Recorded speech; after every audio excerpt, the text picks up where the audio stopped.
from the telecoms industry, then of course we were really impacted by what happened in the last government in the first year, which was the 2G scam, and which really had a big impact on everything that happened in our industry after that. I think a new government with a very strong and clear mandate can probably now make things moving again, which is good for the economy, but it's also good for us. So do you think as a large company operating, a large foreign company operating, you get the sense that the new dispensation would probably be a lot more welcome towards FDI, unlike the previous regime where there was not just policy paralysis but also some sort of a witch hunt towards some of the larger companies that were pumping in a lot of money in India? Do you get that I'm sense? not sure it was a witch hunt, but some of the things that happened indeed resulted in the fact that there was a lot of doubts in the minds of international investors, and I think that trust needs to be restored, and I'm sure that the new government has that high on its agenda.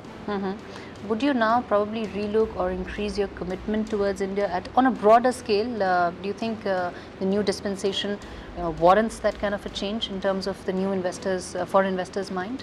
The good thing, I think, about the Vodafone investment in India has been that even in what I called in my results announcement this afternoon, our darkest hours, we've never given up.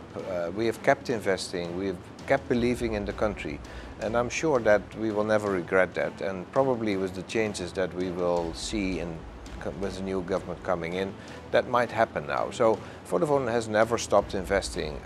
We are actually investing additional money. You might have seen that. In the next 2 years we'll invest about 7,000 crores above our normal investment level, because we believe that there is a lot of future here.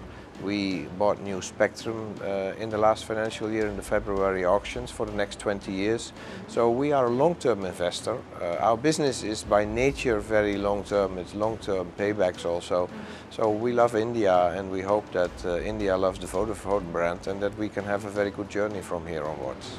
It's expected that Mr. Modi will give a huge push to infrastructure. That's going to be one of his core areas that he will look at.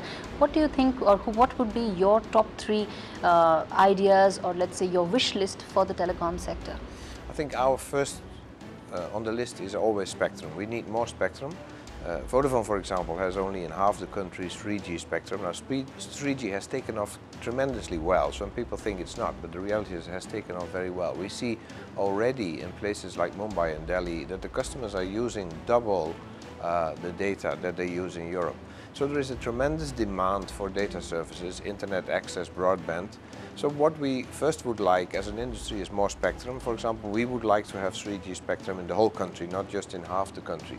And I think the next thing is that the sector has been used too much as a milking cow. Too much money flew out of the sector into the government, which was good for the government, but actually it means that we cannot invest enough.